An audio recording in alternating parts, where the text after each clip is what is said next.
Welcome, ladies and gentlemen, to Fraser Park, Ballpark. We're on Sorensen Field, the number one diamond here at Fraser Park, where we've got the Softball New Zealand Under-19 2024 National Championships as we get rattled here in the commentary booth.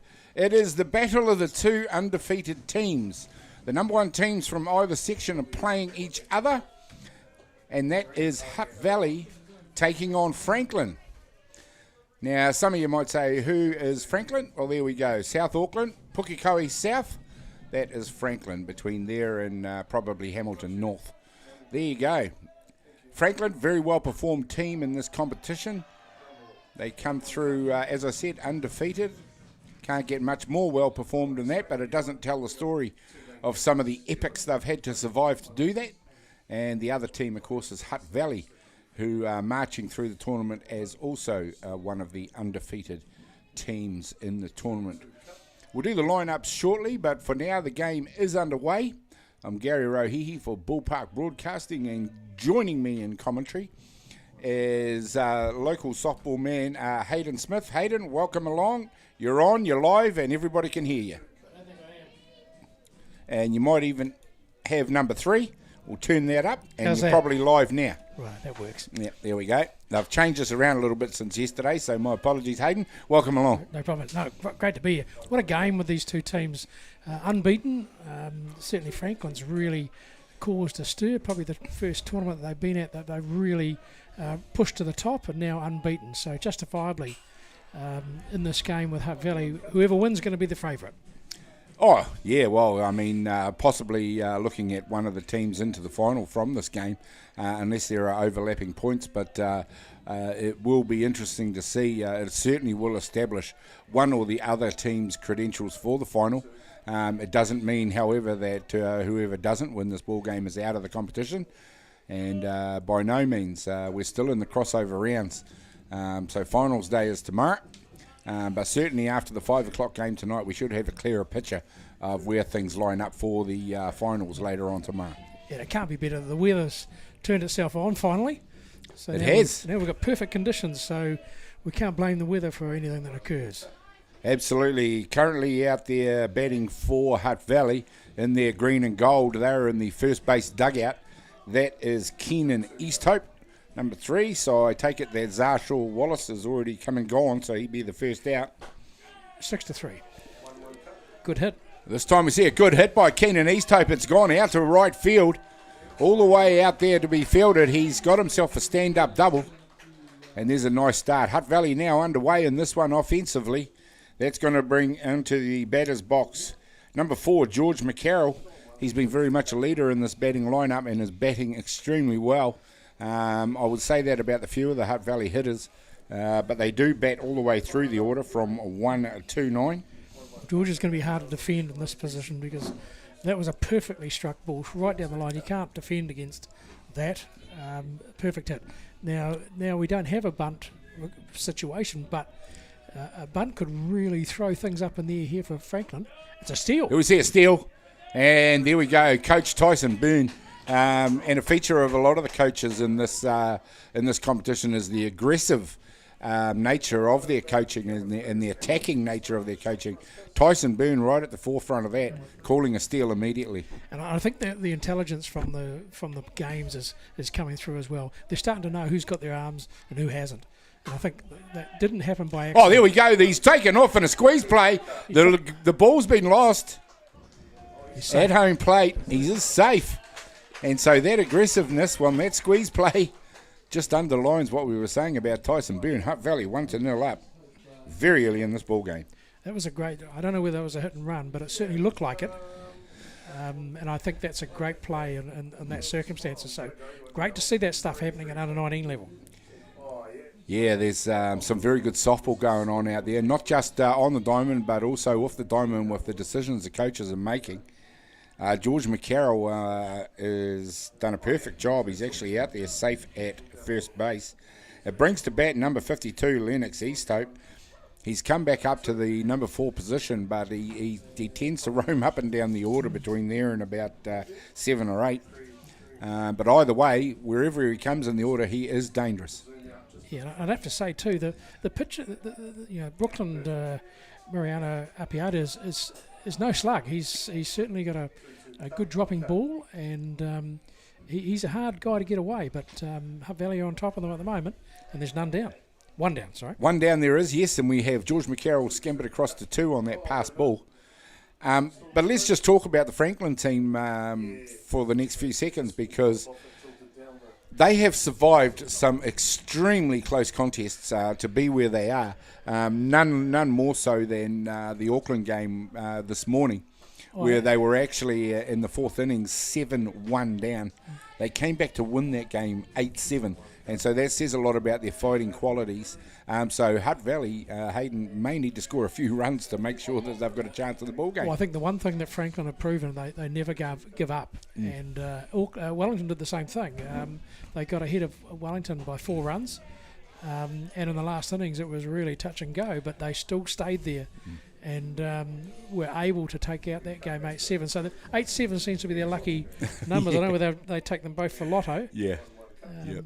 So they have survived some thrillers to be where they are, and what that means is they're one of the undefeated teams, looking very good. But Hutt Valley, they've also put their credentials out there in being able to dig deep and come back, because they've survived a thriller against Canterbury this morning, where I think, I could be wrong, but they were either 5-0 or 5-1 down, and they came back to win that one in an 8th inning thriller as well. Look, there's been some great games here. I think this has been one of the better tournaments I've seen for a little while. It's great to see these players coming through and really plying their trade. There's a good level of pitching stock.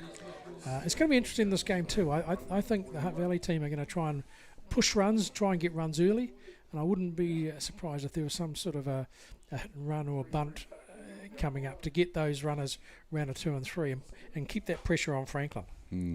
That'll bring to bat number 7, Jackson Baldwin.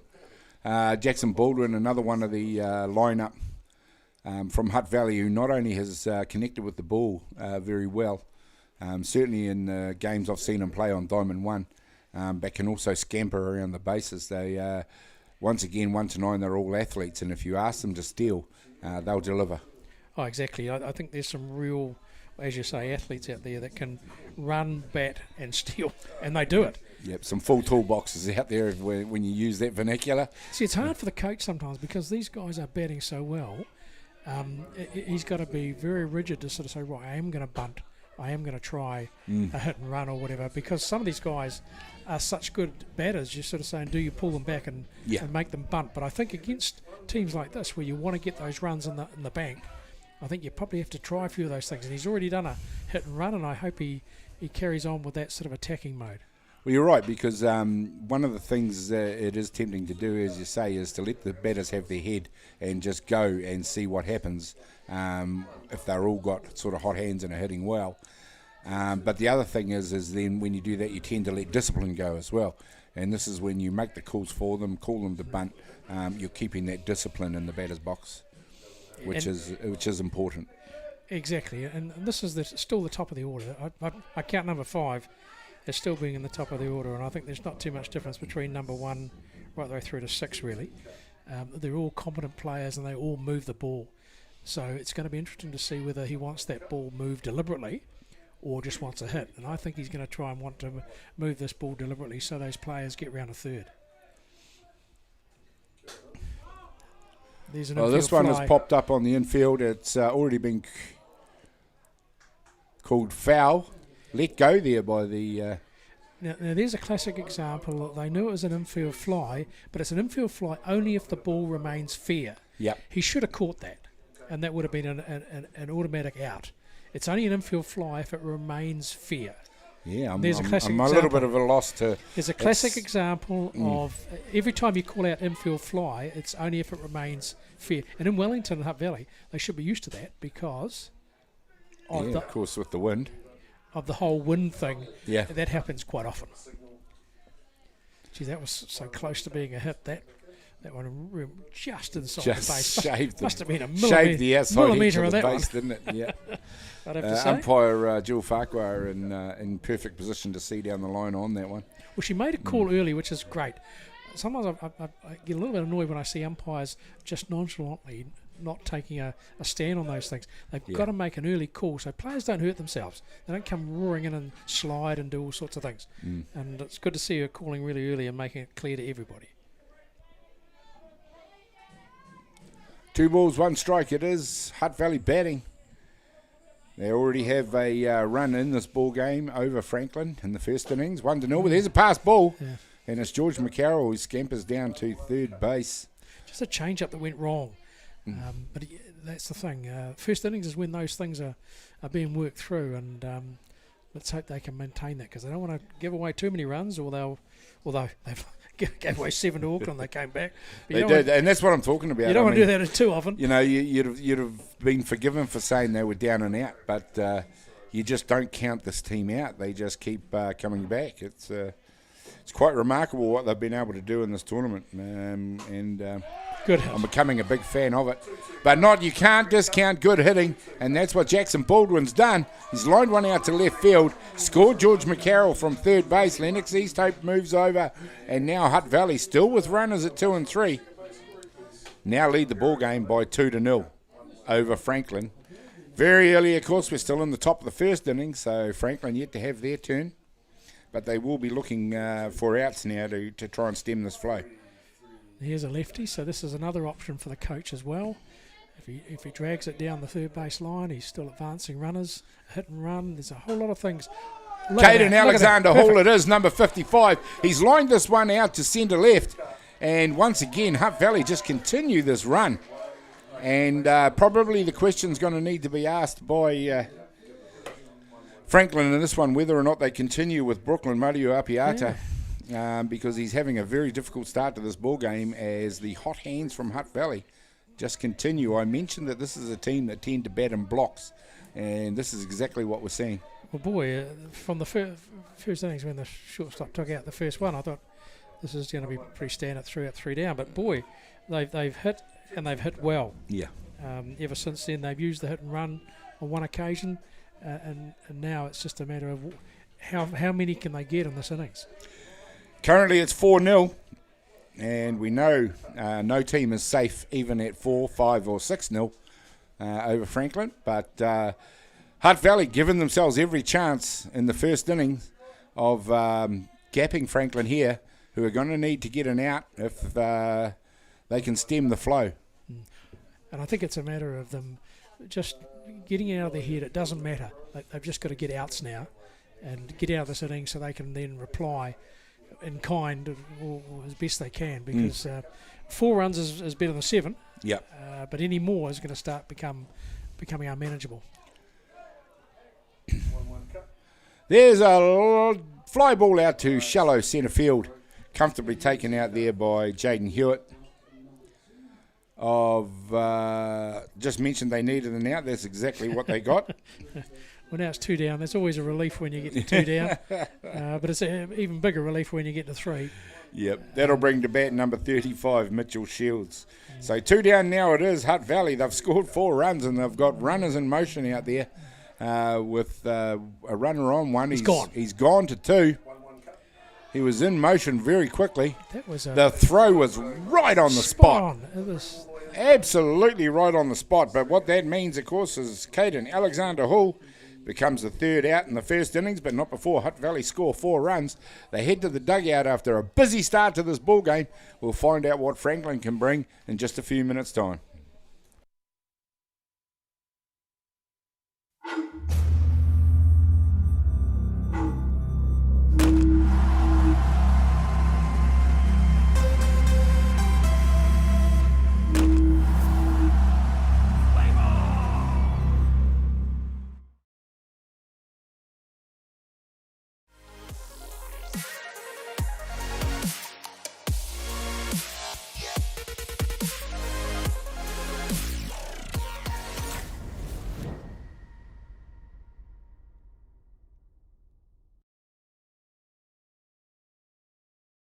Your ideas, your plans, your vision for your dream home. At Golden Homes, we work with you to create a home you'll love living in. With total design flexibility, our exclusive gold standard building system and Zog steel framing proven to withstand magnitude 9 earthquake activity, your new Golden Home will have all the strength, comfort and sophistication you've been dreaming of. It's a better home you'll own. Golden Homes. Golden Homes. Call 0800 22 22 36.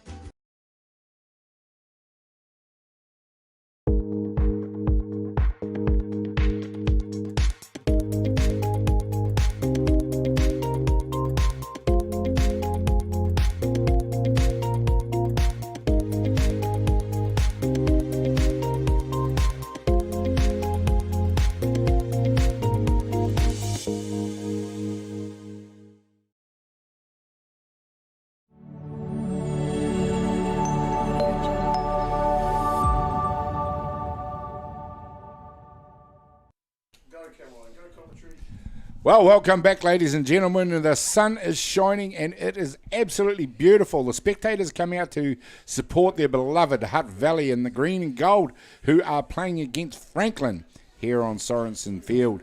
2024 Under-19 National Championship action. And action aplenty we've already had. Hutt Valley helping themselves to 4 runs in the top of the first innings. Now, we have seen Franklin under pressure on a few occasions.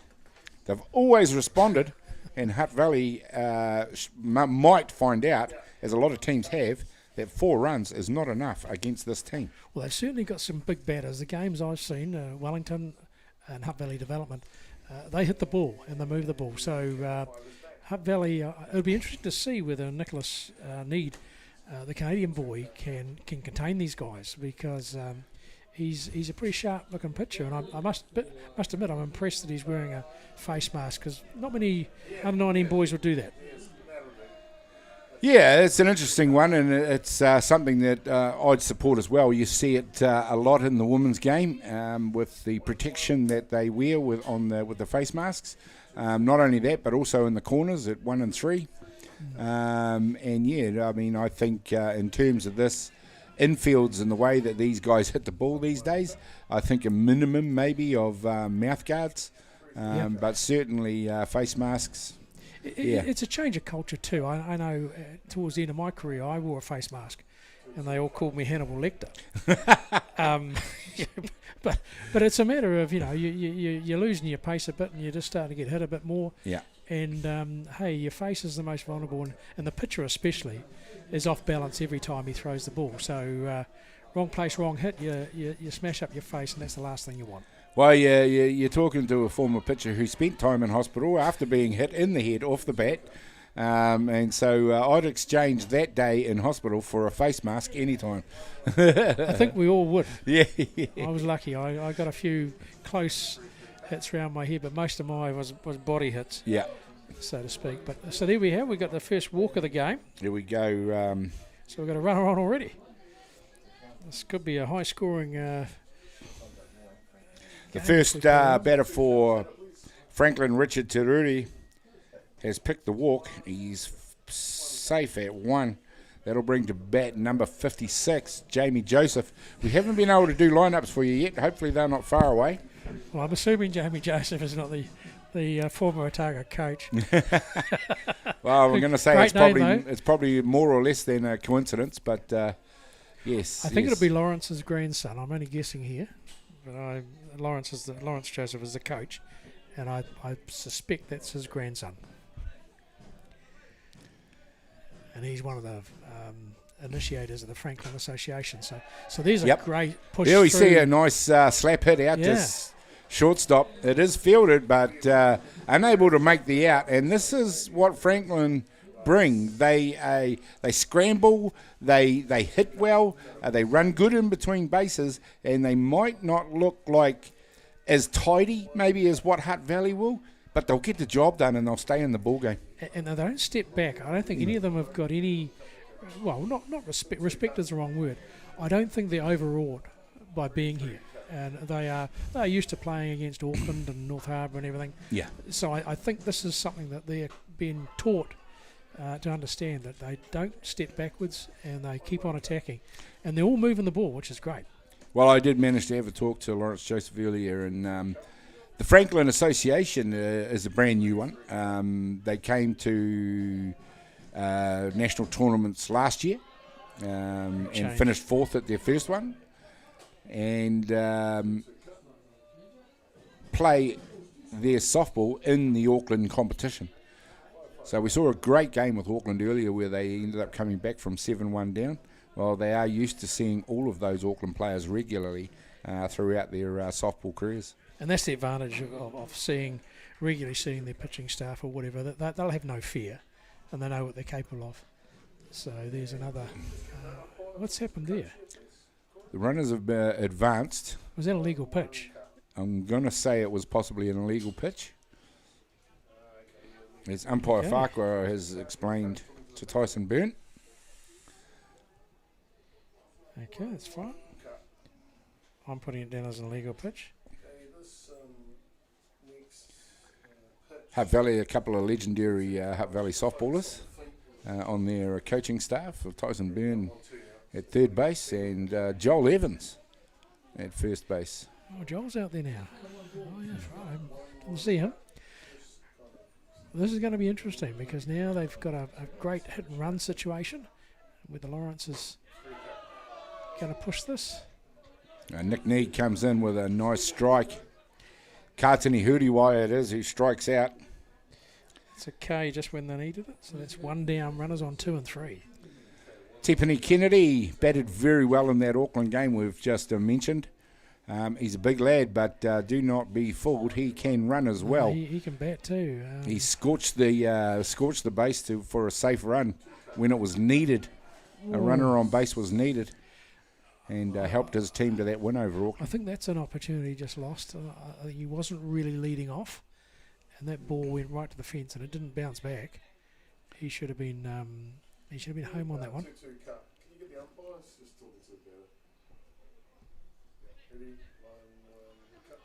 Yep, umpire Farquhar just having a talk to Kennedy about where he's standing in the box. I think she's saying to him he's got to get out of the way when there's going to be a play around home plate. He can't just stand there. I've seen a couple of the players today have to have that explained to them. There's a nice pitch on the inside half of the plate. Called strike. Nick Need, the Canadian pitcher, is obviously going to be quality. He's fresh off the World Series in Mexico, where he pitched for Canada. And there's a nice pitch. Close one. We'll call that close. I might have disagreed, but umpire Farquhar said it was just far enough off the plate to be a ball. I'm quite surprised with that illegal pitch that happened earlier. Usually at kids level, they'll come in and give an official warning before they call an illegal pitch. So I'm quite surprised that was just out of the block, illegal pitch called. Here we go. Need beginning to warm into his work. That was a nice outside rise ball. He's got good movement. He's also got a good change of pace as well. So I think it's going to be, it's no easy beat on both sides. The pitching staff are pretty well up there. Here we see a hopper out to shortstop. Zarshaw Wallace cuts it off nice and early and gives himself plenty of time to make the out at one. Good fielder's choice there. He was going, and it was a good run.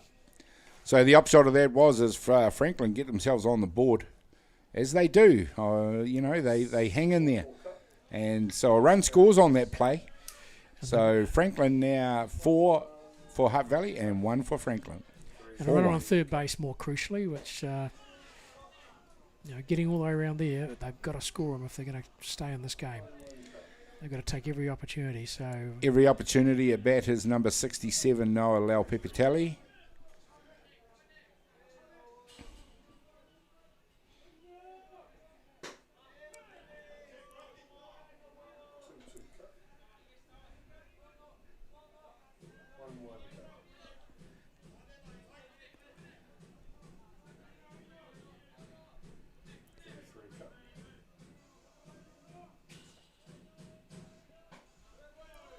We're also at a time of the day here at Fraser Park where the sun starts playing its part.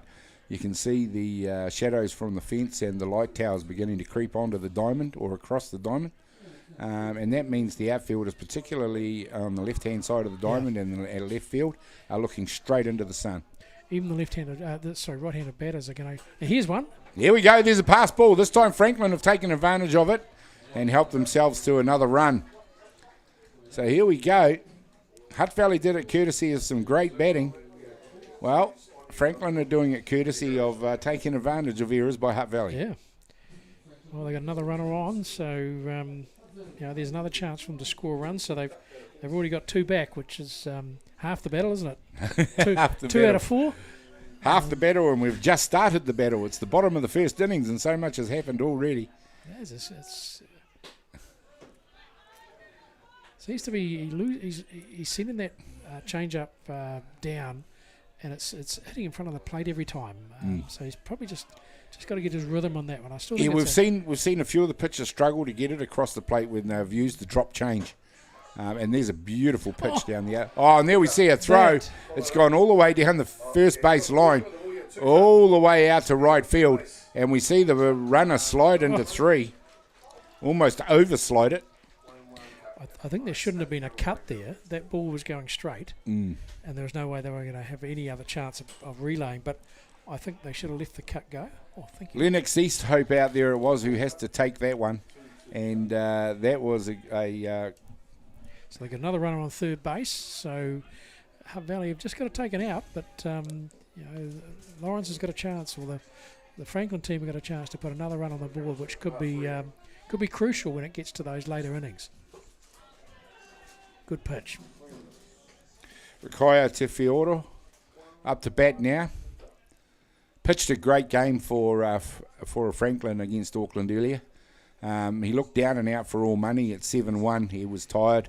He was struggling, but the comeback with the bat really did inject him with the second wind, and he came back strongly. He's a very good impressive. Batter. He's a good batter. Against Wellington, he got an automatic. So he's hit some quality pitches, and I certainly wouldn't write him off. So that's quite good to see that they're batting right the way down to the at least number 6. And I know the next guy, Xavier Haddon, is a pretty good batter as well. This time he's popped one into shallow outfield. It's been comfortably taken out there by Zarshaw Wallace. And that'll end the comeback for Franklin in the bottom of the first innings. They'll head to the dugout with 1 innings complete. Hutt Valley lead the ball game over Franklin by 4 runs to 2. We'll be back with more action in just a minute.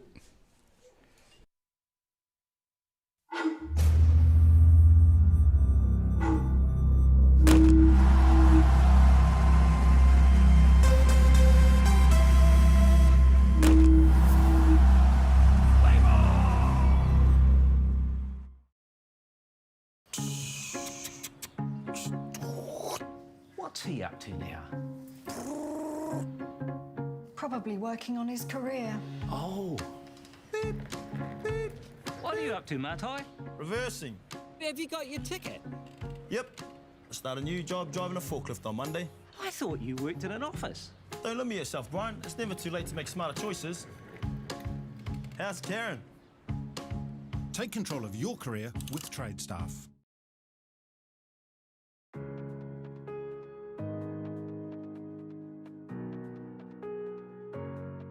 Hi, I'm Les Kendall, CEO of Temperzone.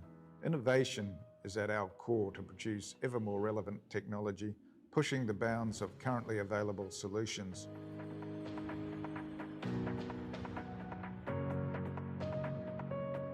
Temperzone has embarked on our own decarbonising and sustainability journey, reducing our impact on the environment and the way we operate at all levels, and transitioning into a more sustainable and efficient organisation.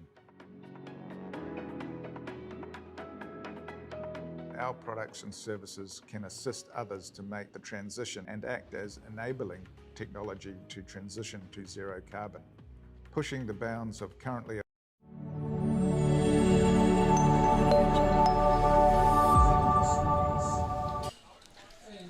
Welcome back, ladies and gentlemen. We're at Sorensen Field at Fraser Park in the heart of the beautiful and now beautifully sunny Hutt Valley. Diamond 1 action. We've got Franklin taking on Hutt Valley. We're in the second innings. Hutt Valley enjoying a lead, 4 runs to 2 in what has already been an exciting ball game, Hayden.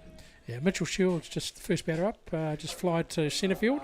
So they're 1 down already. So now we've got Wilson up to bat. Taika Wilson comes in the 9 spot for Hutt Valley. He will make way for Zarshaw Wallace in the on-deck circle. And then Hutt Valley will very much be looking to get that machine going. Back to the top of the order. So if this guy gets on, it'll be a bonus for them. They'll be straight into their meat at the top of their order. So they'll be trying anything to get him on. Brooklyn Mariu Apiata doing the work out there for Franklin.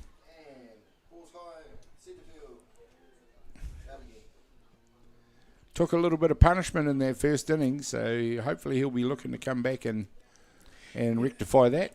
He's looking a little bit more relaxed this innings. I think he seems to be hitting the spots a little bit better. So he's got one more number 9 batter to get that through with Wilson, but he's then back to the top. So he's got to keep his pace and keep his rhythm if he can. So that otherwise we don't want Hutt Valley doing 4 per innings. It'll be a long game. 2 balls, 2 strikes. It is on Taikaha Wilson. He's hit one out to shallow left field. It's coming around. It's the centre fielder that fields it, but Hutt Valley underway. And underway with 1 down and their number 9 batter on first base, giving their lead-off hitter, Zarshaw Wallace, the opportunity to get them started from the top of the order. And he has been very impressive as their lead-off hitter. That was great following the ball by Wilson there. He really made sure that he covered the base and just didn't hit hard. He just hit it the outfield, and now we've got runners on for Hutt Valley. Also a feature of the Hutt Valley batting lineup has been their discipline. You just mentioned he didn't hit it hard, but he actually did what he had to do to make sure he got on base, and that was put it on the grass and put it out there nice and safely. And there was no chance of an out there after that good hit. Moving the ball is important for the lower end of the batting order. If they can do that, then it makes it so much easier for the top of the order to come in and do their job. Be interesting to see if they try and push this with the top of the order and perhaps try and steal a base here. I don't think there's any rush for that to happen, but I think they'll like to keep applying pressure if they can. Yeah, well, Coach Tyson Byrne has not needed any help in the stealing bases department. He tends to do it and tends to do it with regularity and tends to do it early. So you might not have to wait long. It'd be interesting to see because my first thought would be to go to a bunt, and depending on how good a runner the guy is on base. And he was going. Was going that time. Fouled off by Shaw Wallace this time, though. Well, that's the thing about calling to steal when the batter's got 2 strikes on them. They can't leave it. But that's good coaching too, because he's trying to force it, and it also gives the runner a lead. It's almost like a hit and run situation. If it's a strike, he's going to be moving it, and if it's a ball, he's going to be leaving it. But the runner's already gone. And the opportunity is to turn 1 base into 2 bases if the ball is hit into the outfield. Exactly. There we see. Well, he's out because the runner's on. See, why do catchers do that? It's an automatic out, and there was no necessity. He had to watch the front runner. Yeah, he's given himself the opportunity of an error. And then there's runner's choice as to whether he goes or not. Yeah, exactly. So it's a drop strikeout, but it's an out. As soon as because the runner's on first base, none on 1 down. So there's 1 gone. That's 2 gone. Sorry. 2 out now. Yep. That'll bring to bat number 3, Keenan Easthope. So what are they? Number 48 it is. That's what they're doing. They're making a change. Okay. Thompson Tukapua is coming in to bat for Keenan Easthope, who lined one down the first base line. So he kind of didn't do anything to deserve not to be in the order. But Tyson Byrne, he's a very experienced coach. Oh, and he'll probably bring Keenan back in too. He's probably letting him have a bat under pressure, and this is experience as well, giving a bat under pressure, and then Keenan can come back in and re-enter as the original lineup. So it's probably not a bad tactic, because when it comes to finals, he wants these boys to be ready to go under any circumstances. So 2 down. Have they made a change to the runner out there as well? I'm not sure. Taikaha Wilson's not out there at the moment. I think it's the same runner on 2. On 2. Taikaha Wilson. No, he's a lot taller. Yeah. I'm going to say they made a change to the runner. They've definitely changed the runner. So they've changed the batter and the runner, have they? Yeah, they have. Yeah, the batters has changed. Number 48, Thompson Tukapua. There we go. Tyson Burney is such a busy coach that we can't keep up. Yeah, exactly. There we go. Number 35 it's running out there. Mitchell Shields, of course, he was the first out. Oh, it's 2 down. Yep, 2 down. So it must be a change for either pitcher or catcher. Taikaha Wilson is the catcher, so that's right. Well, there you go. Yep. That's why he's able to make that 2 change. down catcher rule. I just realised the guy was about a foot taller, so so there's clearly a difference between the two. But again, this is a good situation for Hutt Valley. If they can, there's no need for anything special here. He just moves that ball, and they can score another run.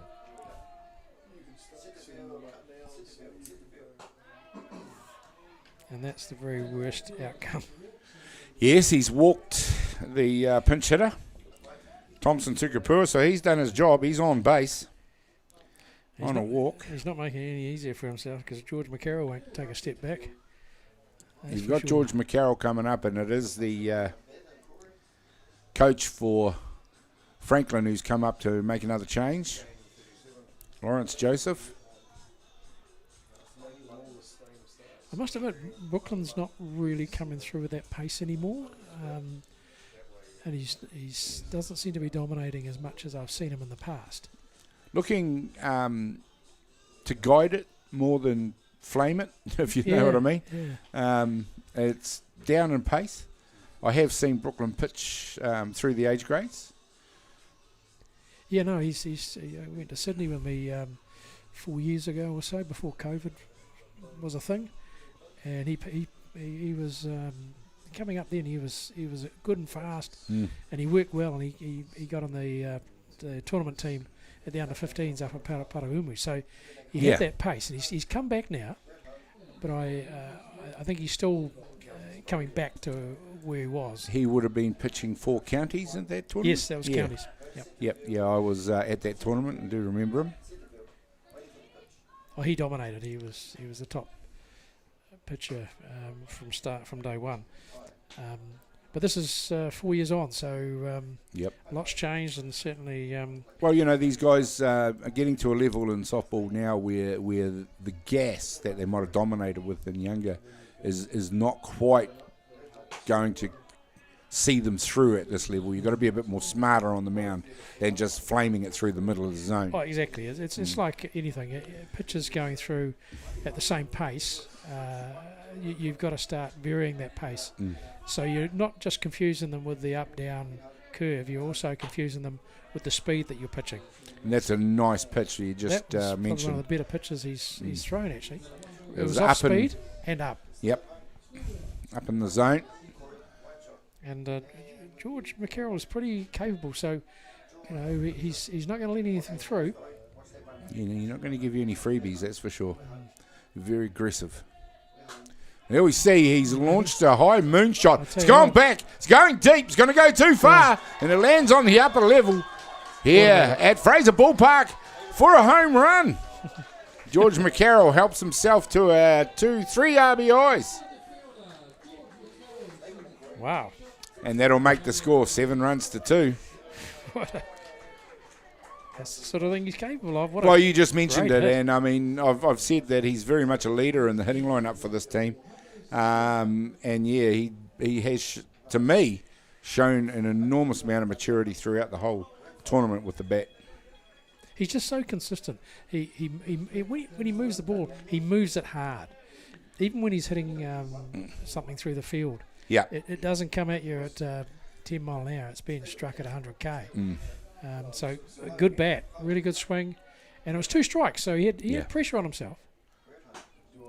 For me, from what I've seen on the Diamond one at the moment, he would be the premier hitter in the tournament so far. For me, there are other very good batters out there who are operating at a similar level. That's for sure. But certainly overall, with still a lot of the tournament still to go, he would be my pick of the batters I've seen so far. So is Linux East Hope out of the game totally? No, that's him batting, number 52. Oh, it is, right, okay. Yep. I was just looking for his number. There you go, yep, got it. And it's a broad-shouldered back with a number on it that you might not be able to mistake. Lennox being obviously an accomplished rugby player as well. St. Pat's Stream.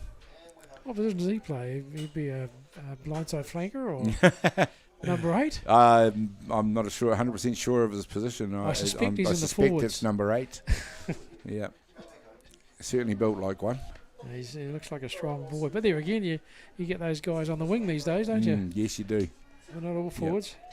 Yep. So anyway, he's swinging well. He's cut 2 off. And he's hit one straight down the first base line. It can't be fielded. It's gone all the way to right field. And sent back in by the right fielder, Jamie Joseph. It's amazing. That's two hits I've seen in this game that have gone right down first base line. You don't see that very often from right-handed batters. No. First, left-handed batters, yeah. But you've got to have some superb timing if you're doing it deliberately. Exactly. Because you really do have to delay your swing and wait for the ball to almost be behind you. This time we've seen Jackson Baldwin launch into one. It's gone into left field. Comfortably taken out there in the end by the left fielder, Oakley Hewitt. And that'll end the innings, but not before Hutt Valley helped themselves to 3 more runs. They're scoring them with regularity, and that means that Franklin are going to have to do something to stem the flow if they're going to stay in the ball game. We'll find out what happens in just a minute.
Welcome there, ladies and gentlemen. Here we are at Fraser Ballpark. I'll say it again, the sun has come out. The park is looking absolute picture. Up to bat for Franklin will be Rikaya Atiawa Toa, who came in but wasn't the third out. Xavier Haddon, my mistake. Xavier Haddon out there. I'm just getting my numbers mixed up. Number 55 is Xavier Haddon. And this will be an important time for Franklin. If that bottom 3 can carry on moving the ball, then that really opens doors for them. Well, we just commented off camera that Franklin have got the deficit that they enjoy. They've had a couple of 8-7 ball games, but We don't want to make light of it because it is an enormous comeback needed for them. And just a quick update from one of the outer diamonds where we've got Auckland taking on Wellington. No change at the top of the sixth to the score, with Auckland leading Wellington by 8 runs to 3. So Wellington need to climb a rather large hill themselves.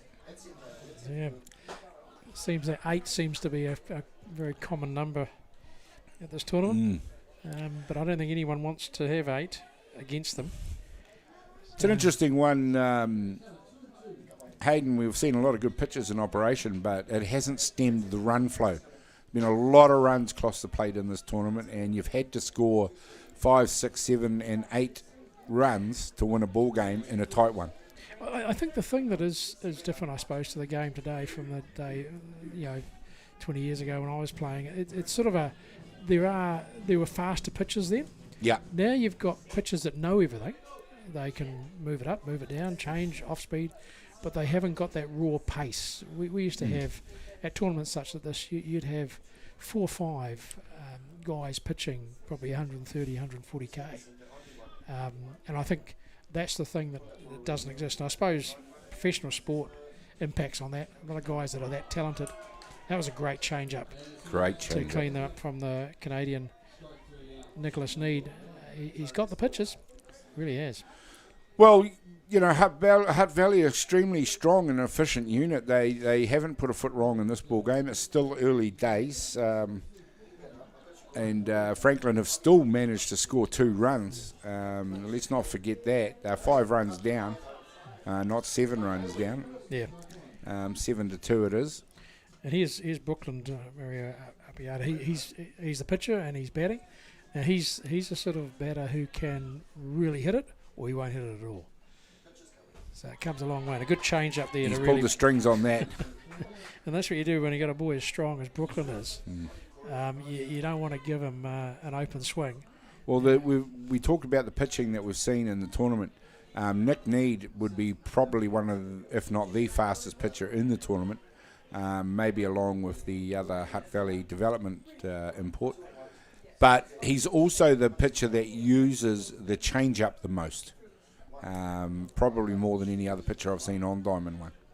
And that's the thing, if you've got that raw speed, then the change-up becomes more of a weapon, because there's a 30k difference between your speed ball and your off speed, and that's significant. One of the best guys in the world, that they always had that fast ball to come back with. Just cripple players. So that's 2 Ks in a row from Nicholas Needs. So he's getting into his business. Back-to-back Ks, as you say, bringing to bat number 62, Oakley Hewitt, who, before I can even get his name out of my mouth, has holed out at first base. So 3 up and 3 down for Franklin in this one. And Hutt Valley head to the dugout with a healthy lead as we go to the top of the 3rd innings by 7-2 over Franklin. We'll be back in just a minute.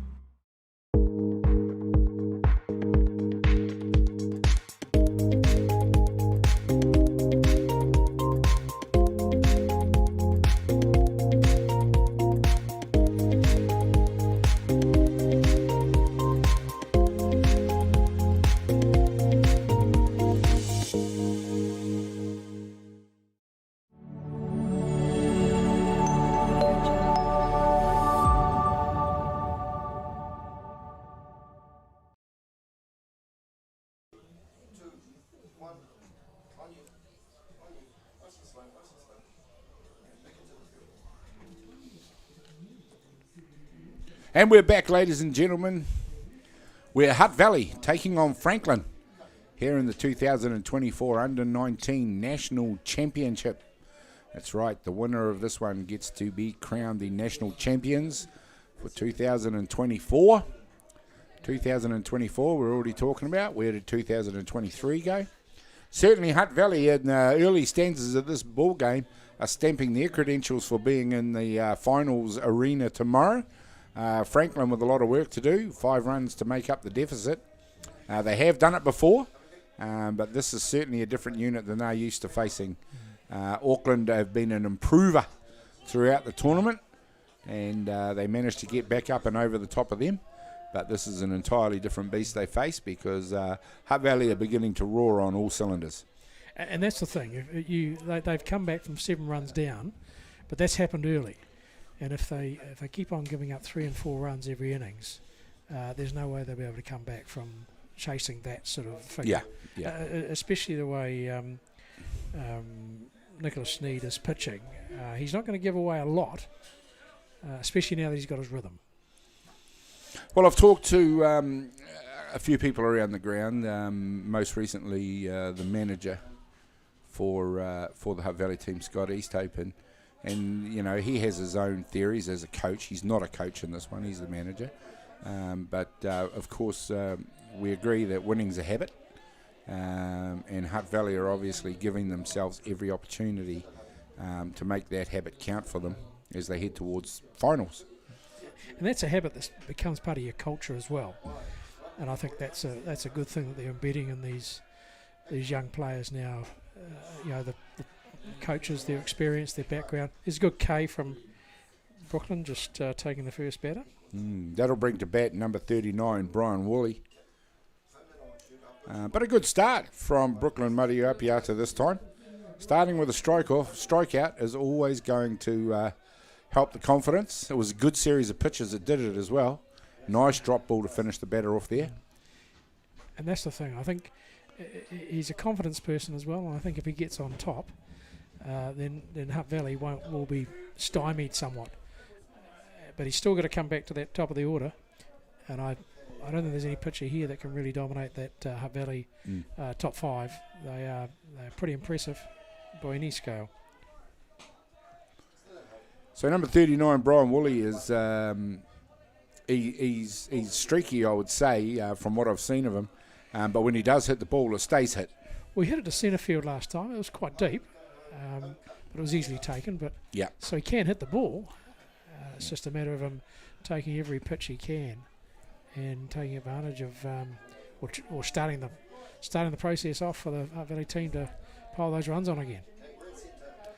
It's an interesting one too because we've seen the Hutt Valley squad get changed up. Everyone has had an opportunity to swing the bat. The information that gives back to the coaches is invaluable. They know by now who has the hot hands, and that means that top 5, as you mentioned, has not now changed in probably several games.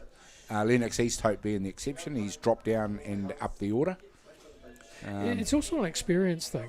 I think you bring these players in pressure positions so that they handle that pressure so that when they do play in the final and someone stuffs their ankle or whatever and they have to come in, they know what the pressure's about. They've lived it, they've experienced it, and the coaches are doing a really good job of bringing these boys in pressure scenarios so they start understanding what pressure is.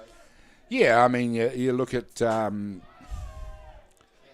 here's the out at from shortstop. Nice play for the second out of the innings. Brian Woolley hit that one. Mitchell Shields comes up to bat, but Caden Alexander Hall, number 55, who was the strikeout, has worked his way off the bench.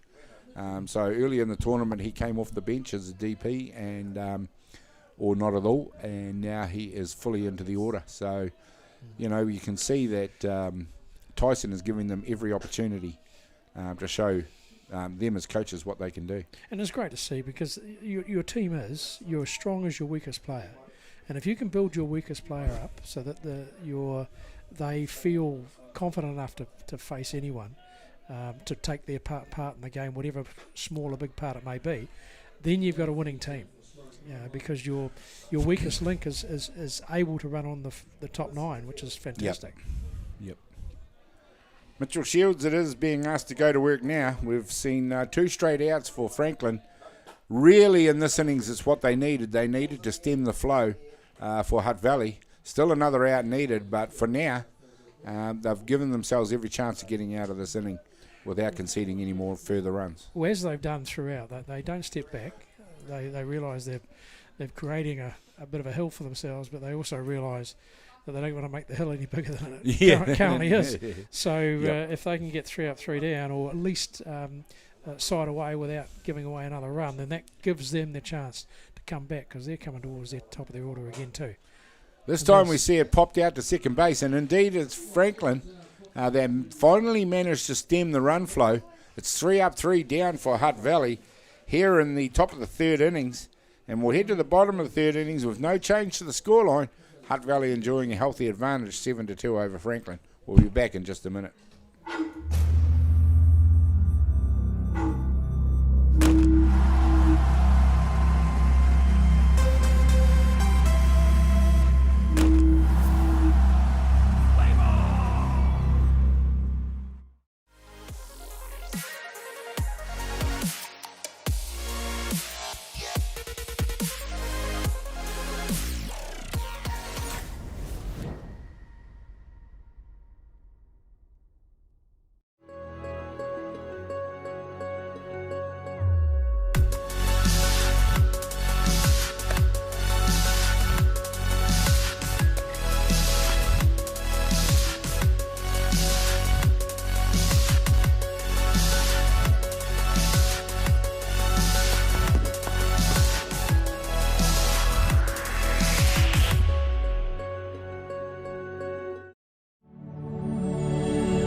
Welcome back, ladies and gentlemen. Here we are at Fraser Ballpark, where we're seeing a game of two teams. Well, it's always two teams, but we're seeing a game of two teams playing at different levels. At the moment, we know what Franklin can do if you give them an opportunity. But they trail in this ball game over under Hutt Valley by 7 runs to 2. Nick Need has now settled into his work. He got 2 strikeouts in the second innings. To go with the one he started with in the first inning. Possibly guilty of not quite hitting the strike zone in that first inning. Well, he's really into his work now. He is, and this is the top of the order, so this is, if he can carry on his job and contain the top of the order, then Franklin will have problems.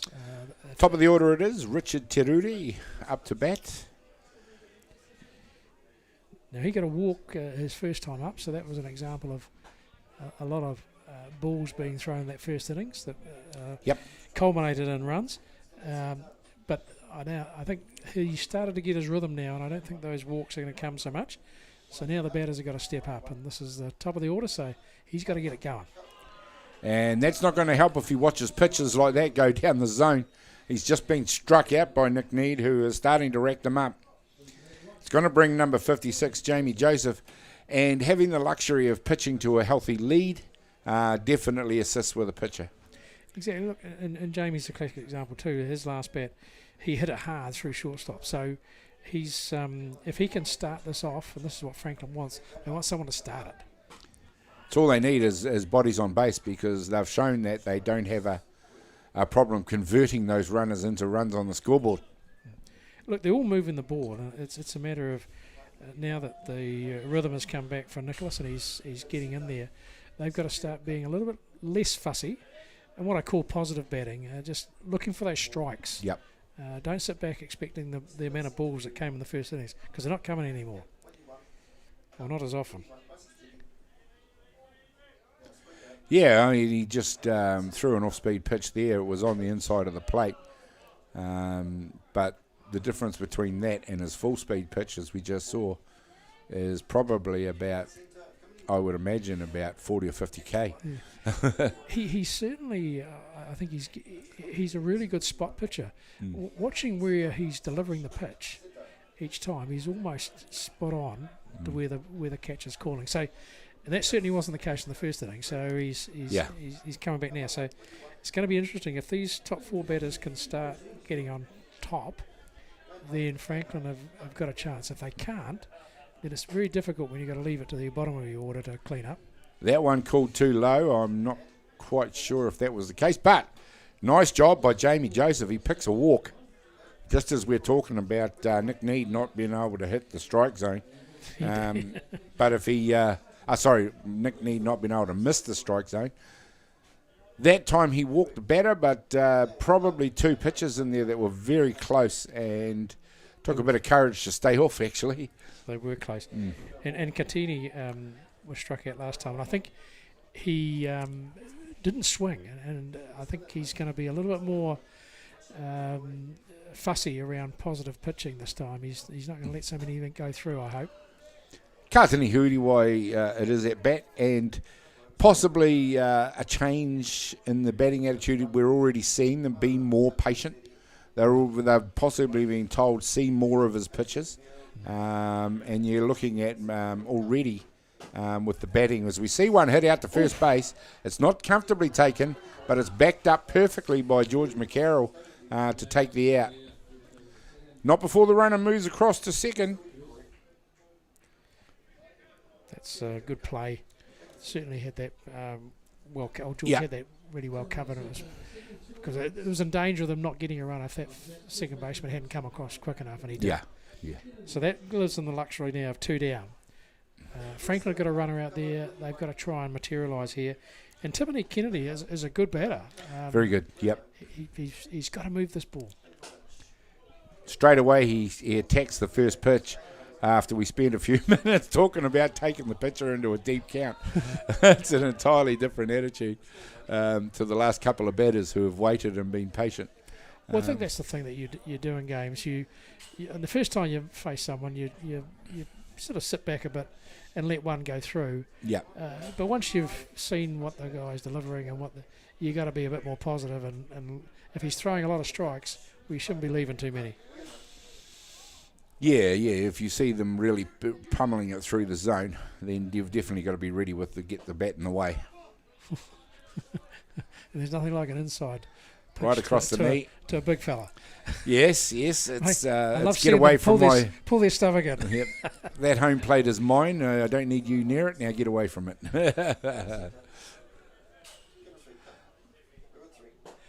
And that's a great battle. He threw one inside, and then he threw one on the outside. A perfect location. So the battery operating very well there in that instance. It's great calling by the catcher as well. And good off speed. Now he's probably going to, like I say, won't do 2 off speeds to a guy in a row. But boy, if you make it a waste pitch, he did. Yeah, absolutely did. Oh, here we go. This is what Franklin do. They just don't go away. And so another error by Hutt Valley has cost them a run. And Franklin stay in the ball game. They narrow the gap. It's 2 down, but they've scored a runner. How did that happen? 7 runs to 3. And it just shows you there was no need for him to even throw. The guy was already safe. And so someone's got to tell him to stop, whether it's the pitcher or whoever's closest to him, because any throw was simply a waste and resulted in the scoring of a run. So all of a sudden we're back to a 4-run ball game. Tiffany Kennedy is still in there, so he's hanging in, and he is now taking Nick Need deep into account. It is a full count, in fact, but I suspect he's probably seen close to 6 or 7 pitches now. He has. He's had a few. And he keeps another one out front, doing a fantastic job. He's really entered into the battle with the pitcher in this one. Well, I took him away a few years ago, and Tiffany was one of my top batters, so he's. I know he's capable of it. It's just a matter if the pitcher puts the ball in the wrong place, he's going to be in trouble. But he's a pretty good pitcher, so a good change. Oh, there's a great change up. We see him use it more than most. He's come back very strongly, but not before Franklin score a run in the innings to keep them within cooey of Hutt Valley. The score now 7-3 to Hutt Valley as we head into the top of the 4th innings. Hutt Valley continue to lead this ball game. We'll be back in just a minute.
Welcome back, ladies and gentlemen, to Fraser Ballpark here, where we've got an interesting game on our hands. The two unbeaten sides from Pool A and Pool B, Franklin and Hutt Valley.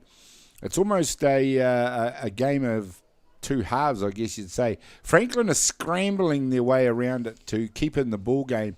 Hutt Valley have been going along and almost like a V8 diesel, humming on all cylinders until they made an error and gave up a run in that previous innings.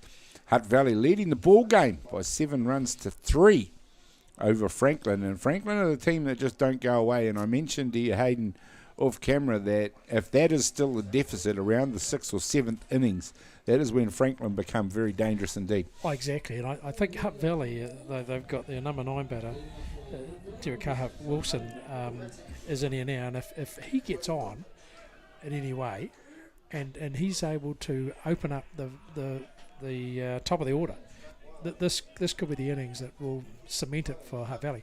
If they don't, and they get the 3 up, 3 down, or they get the no run scenario, then Franklin are just going to pick away. Yeah, they just chisel away around the edges of the teams they're playing against. Well, they don't go away at all, and their persistence is almost their second word that they use in everything they're doing. They just keep on going, and they're never going to give anything away. And certainly, I think that's why I'm saying this innings, if they can materialise some runs and put the pressure back on Franklin, then that'll put Hutt Valley in a very strong position. Atiawa Wilson, it is the catcher for Hutt Valley, who comes in the 9 spot. It's his job to get on base and open up those opportunities for that top order. He did it in their previous inning before the 3 up and 3 D. He did it in the second inning. He did it well. He hit to left field. He really made a mockery of his position in the order, really. But there again, he's just struck out. So that's one that Franklin have got. But it's good to see Brooklyn out there. He has improved after the shakiness of the first and second innings. I'll tell you what, he's still smiling in between the innings. He's really enjoying his ball, and I think that's an important thing for a lot of these kids.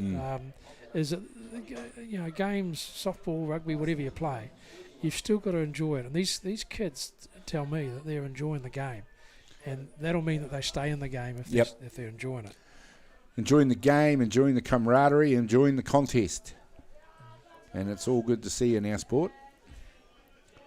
And he's competing well. He's varying his zone. He's going low, he's going high, he's going outside, he's going inside. And his pace has been variable too. So he's doing his job, and I think it's a matter of, can he do it with the top of the order? This time he's forced Zarshaw Wallace to pop one out to second base. It's a high flyer, comfortably taken out there by Xavier Haddon for Franklin. And we are now staring down the barrel of that scenario where Franklin have stemmed the flow of runs by Hutt Valley, with Keenan Easthope coming in and 2 down. It's 48 Thompson Tukapua who DP'd for Easthope in the last at-bat. I'm just wondering if there's maybe a little bit of an injury to Easthope. Yeah, I think Keenan's gone, so he's possibly, I don't know what it might be, but he was taken out quite early, so I think it's definitely must be an injury.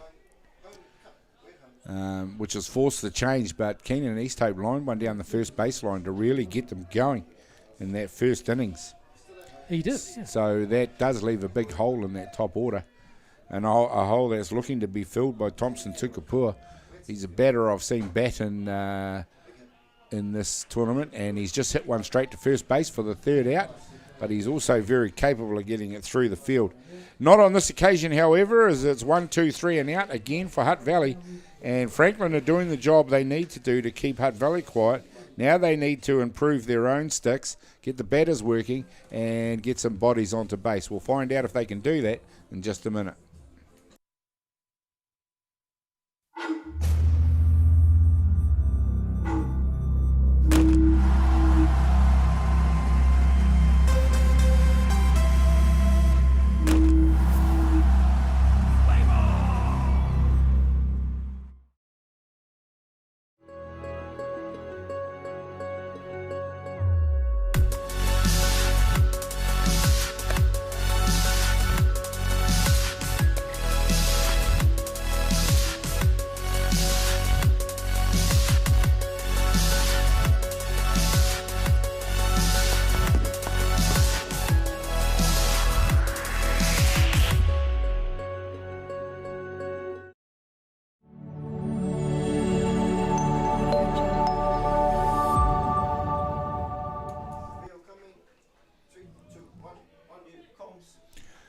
Welcome back, ladies and gentlemen. Here we are into what's becoming a very interesting contest. We had Hutt Valley roar out of the gate and score 7 runs in 2 innings.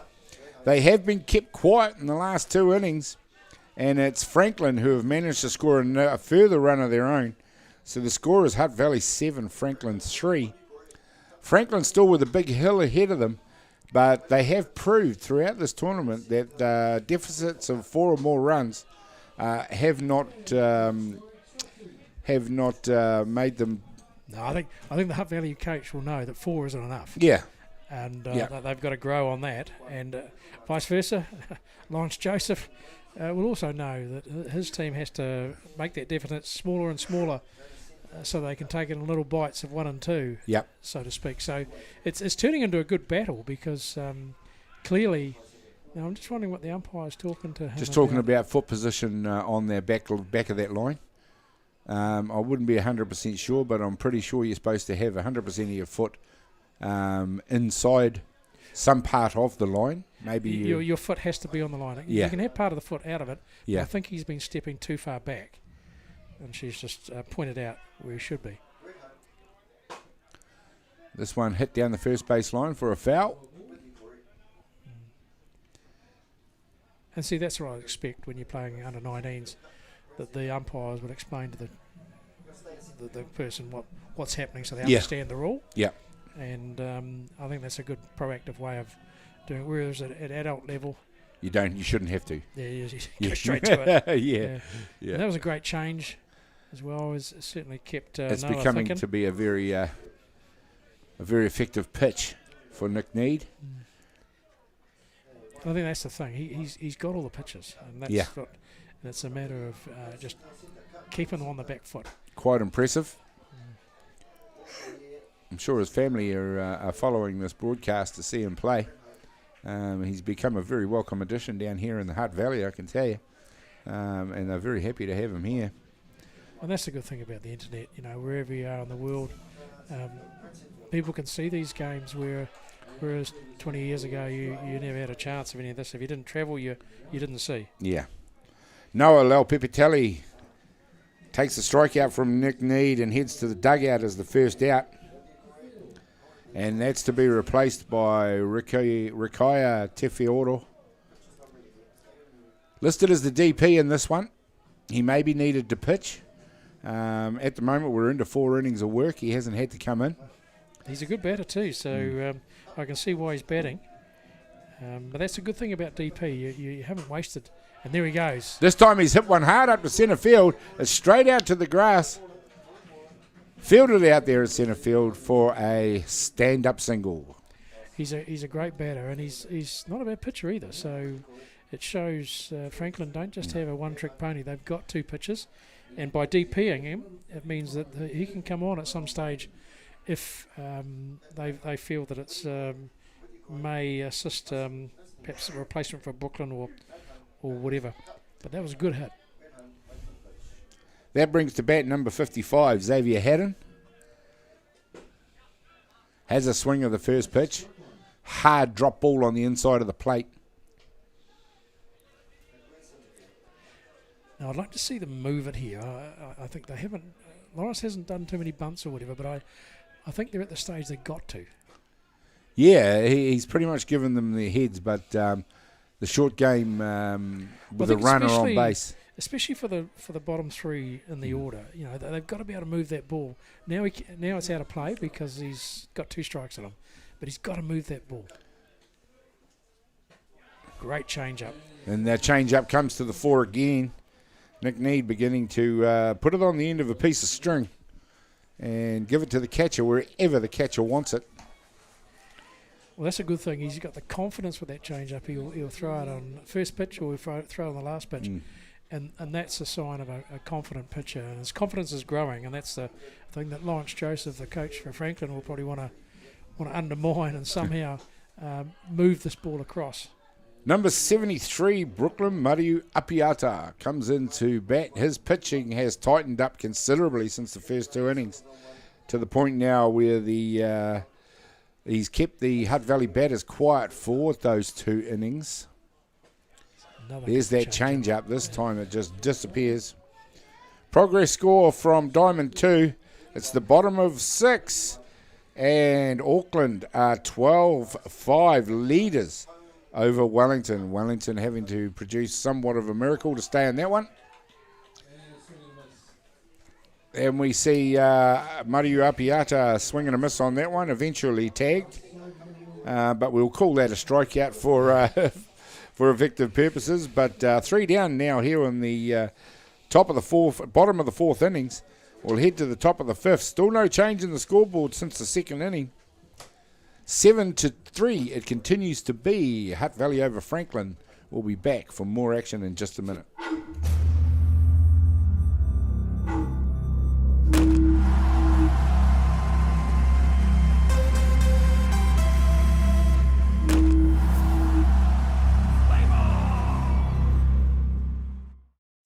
Your team lose again, bro? I've never seen a ball bounce like that before. The weekend's for calls. Make yours at tab.co.nz.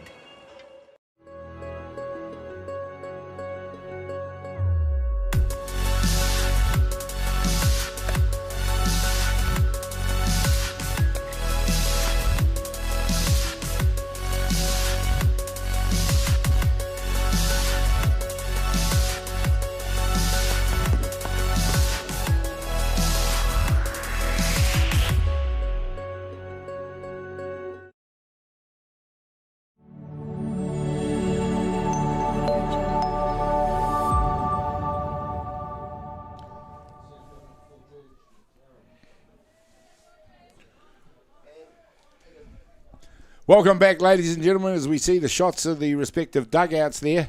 A bit of contemplative thinking going on in both dugouts. The game is still quite close. It's Hutt Valley who do enjoy a good lead of 7-3 over Franklin, with Brooklyn Mariu Apiata going to work back out there on the hill for Franklin. This time with George McCarroll in the batter's box. We're just commenting on how the loss of Keenan Easthope, not quite sure why he's out of the ball game, possibly an injury. We might hope to find out at some stage. But that really has broken up the rhythm of that order that Hutt Valley were enjoying. Although George McCarroll leading off, he's moving the ball really, really well. So I don't think that'll rip that to pieces. And there we go. He's done it again. This time it's deep out to field. And that's a fine running catch out there in centre field by Jaden Hewitt, who had to leap probably a foot or two off the air to take it. But he also had to make a lot of distance to his right to take the catch. Very athletic to send George McCarroll back to the dugout. It's a good bat by George McCarroll, but just as good a field. It's good to see a fast outfielder get into that ball, because that was impressive to catch that. It was well hit. It looked like George had hit exactly the spot he needed to make sure he had a good chance of a single or a double or more. But yep, great piece of work by the outfielders out there. Now Lennox Easthope will be hoping to kick this off because they want to get someone on. And Brooklyn seems to be getting into his rhythm again. So yeah. Very much. I think he's had three good innings, and he's really held them down, which is pretty good for the batting lineup the Hutt Valley are. Well, Lennox is 2 for 2. He's got a walk and a hit. A walk and a hit, yeah. So manages to get himself on base. That was a good smash right down the line last time. So he's not at number 4 for nothing. So he's going to have to bring the pitch. Has just drifted off the outside plate for a couple, letting Lennox Easthope watch it. It's 3 balls and 1 strike. Haven't seen him behind the count for a couple of innings, Mariu Apiata, but he is in this case. That's better as he levels things up. I think this is what I love to see, is the duel between, although Lennox isn't pitching in this game, it's great to have the raw thrust of a person batting as hard as the pitchers usually do. They're usually the strongest in the team, so this will be a good battle that Brooklyn will be wanting to win, and just as There we Yes, he got go. it. He's Got it. kicking himself for not having a go at that one because he's just been struck out by Brooklyn Maru Apiata, who continues to get stronger as we go deeper into this ball game. He'll be kicking himself and wishing he was pitching this We well had in to the come first back with a innings. strike, and Yeah. I was quite surprised that Lennox didn't think that was worthy swinging at Yeah. because it was definitely in the zone. And for 3 innings in a row now, Hutt Valley are looking at being blanked, and that's a rarity indeed. We're not going to shake the bones of Jackson Baldwin by any means because he has batted extremely well for Hutt Valley. He's been one of their finest too, so it'd be interesting to see if he can kick this off again because Hutt Valley need to score another run. Yeah, I mean, you wouldn't call them insurance runs by any means because you're probably still 3 or 4 runs away from that against Franklin because they can put them on you. But I think they're more safety runs against Franklin because everybody knows that they can get 5 runs in an innings and the game's over. This time we see Jackson Baldwin's hit one out to Look at that. second base, and speed. second base got caught back on his heels badly there because he just waited for that ball to come to him. He had to charge. He needed and to charge. Absolutely Jackson right. went like a rabbit. That was the fastest running on. They've got a few, fast runners in that Hutt Valley team. Boy, that was speed. Raw speed got him there. Caden Alexander Hall it is, who's up to bat now, the big left-hander. He's gone. And there we see he dived into that slide, and he's been called out for going out early. Liam Stewart it was who's made the call out there.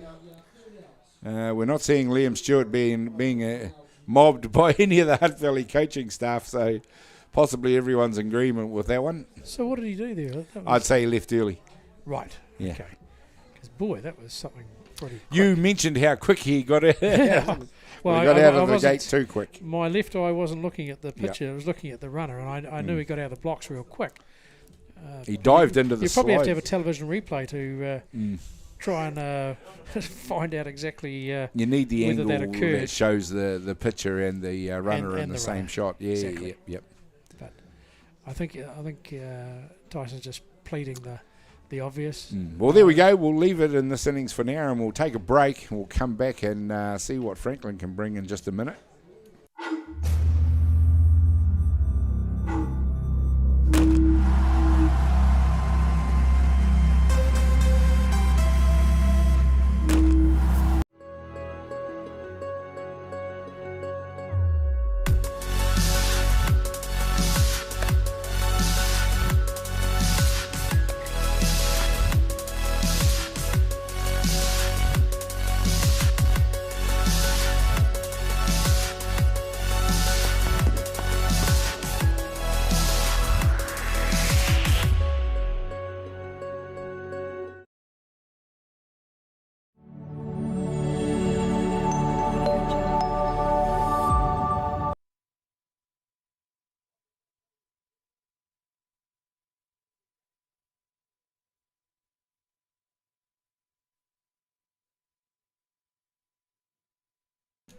Second innings. Sorry about that. Welcome back. I'll remember to push the buttons this time and make ourselves live. Franklin have managed to stem the runs that Hutt Valley were enjoying in the first and second innings. They've blanked them now for 3 innings in a row. The score is still 7-2. We have number 62 up to bat, and that's Oakley Hewitt. Yep. The bottom of the order for Franklin. Look, he moved the ball last time, so I don't think he's probably one of the top batters, but I think if he can move that ball and give the top of the order a chance to push him round, I think this could add real value. So this is something that Hutt Valley want to avoid, getting this number 9 on. Well, we mentioned a couple of innings back that there we go. He's lined one out. It's gone deep, and that's a nice catch out there. Number 48 it is. He's fully into the ball game now, Thompson Tukapua. He's playing at centre field. George McCarroll looks like he's come into second base, He has. which is where Keenan Easthope was playing. So that's the change they've made in the field, which they did a couple of innings ago. It was a good piece there from Oakley Hewitt. He really hit that ball well, Yeah. and but for the fact that there's a runner standing there that was worthy of a hit, but not quite. Richard Taruti, it is up to bat now. We're getting into a stage, Hayden, where we talked about Franklin's ability to come back from decent-sized deficits, but I think we're in an innings now where they really have to get a run or two. I think with Nicholas Sneed's pitching, he's so consistent. He's not giving away anything anymore. I think they've had their walks, I suppose, in that first innings, and now he's tightening up. Yes, he has given a couple of walks since then, but they've not been at crucial times and have not been material in the sense that they haven't caused a sort of back up the top of the order type scenario. And I think if they can get someone on in these innings with their top of the order, then Franklin have got a chance. But if not, I can't see them coming back if they can't start getting on top of Nicholas's pitching. He's not showing any signs of tiring.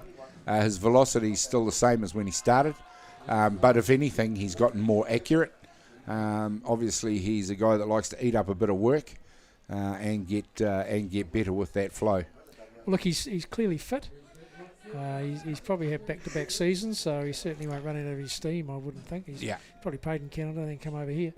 So certainly looking at, he's going about his task really well, and I think these Franklin boys, they've been on top of players, but I don't think they've seen a pitcher who's been quite as on the spot as. I don't think they've seen the variation that Nick Need offers as well. The weapon that he makes out of his change-up, he uses that more often, but the rotation that he gets on his rise and drop, plus the fact that he works inside the zone, outside the zone, he works high, low, really does just keep the batters on the back foot. I think his catcher seems to be a material part of the process too. He seems to know him. He seems to know what he's capable of, and he's moving around and giving him a good target every time. Although that one's not too good a target. That looked like another keep away from my zone pitch because number 56, Jamie Joseph, leaned right over the middle of the plate on that one. I think he was very lucky not to be hit by that. I don't know how he avoided it, quite frankly, but that's. So I hope we don't get our words taken out of our mouth when they lose his rhythm. What happened there? Was that a legal pitch? Yeah, she had the hand out. Yep. I think he snapped too quick. It might have something to do with the amount of time he's showing the ball. He didn't come to a complete stop. Yeah, even I spotted that at the time. So that was called by the home plate umpire. I think he's actually made a sneaky effort there to quick pitch the batter, but well, he got caught out by the umpire. The umpire caught him out and he walk. So that's interesting. This is all stuff that makes a game entertaining. Yeah. And that's the sort of things that most pitchers try and do. Yep. Is if they can flash pitch, if they can. In the old days, you'd pause and then you'd add an extra pause and then pause just a little bit longer, and that used to work occasionally. And then, of course, there's the other one. You walk up to the mound and you pitch immediately and possibly get the batter not ready to swing. And they were all sneaky heat type things that they used to do, but I think you don't see them so rare. They're quite rare these days, and especially it's like adults do things deliberately. Most of these kids aren't doing things deliberately. Yeah. And I think he's just getting so excited by the moment, and all of a sudden he hasn't come to a complete stop. I'm sure no one even came out and spoke and sort of said, what was that about? If I was coaching, I would have come straight out and said, well, what's I suspect, Hayden, that you might have seen Tyson come and have a chat if, for example, it was a one-run ball game or a tied ball game. He might definitely have taken the opportunity to come and have a talk, but at the moment, he's given the pitcher his head and said, you do what you have to do, you know your job. Exactly. And I think the catcher and the pitcher are communicating pretty well. So he doesn't want to break that sort of routine and rhythm. And certainly they've got no further runs so for several innings, and that's fine. If this runner on first base doesn't get around, then there's no worries. And it's 2 down, so I can't see them doing. Oh, that was a. There's an hard pitch on the inside of the plate. Jill Farquhar called that one nice and early. As Nicholas Sneed would say, that was a good strike. Always a strike. That's right. There we go, and that's 3 up, 4 up, 3 down for Franklin this time. Again, they can't impact the scoreboard. It is 7 runs to 3 to Hutt Valley, and time beginning to run out for Franklin. Can another miracle occur? We'll find out in just a few minutes.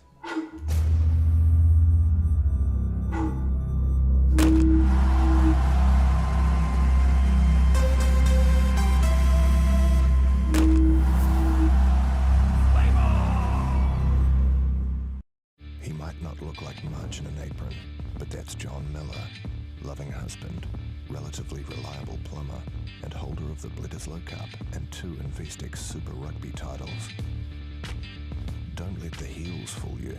Wendy crushed 2 of the biggest names in men's tennis to go all the way at Wimbledon. Tony, one of New Zealand's most impressive multi-sport players. Multi, try playing and taking out a rugby league grand final, a grand slam, and the New Zealand Cup all at once.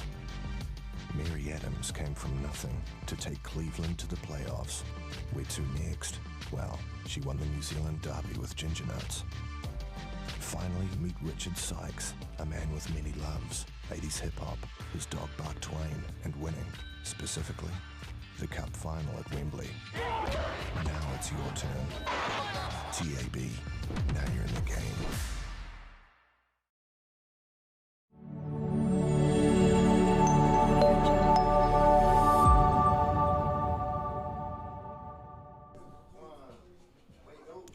There we go, a nice shot of one of the light towers in operation that we see here at Fraser Park. It's not needed because there is an absolutely brilliant sunny day out there. A lot of that wind has disappeared and it's just become a very nice, very sunny, very calm and very warm as we see Hutt Valley and Franklin going at it. The 2 undefeated teams. It's Hutt Valley in the 6th innings who enjoy a lead by 7 runs to 3 over Franklin.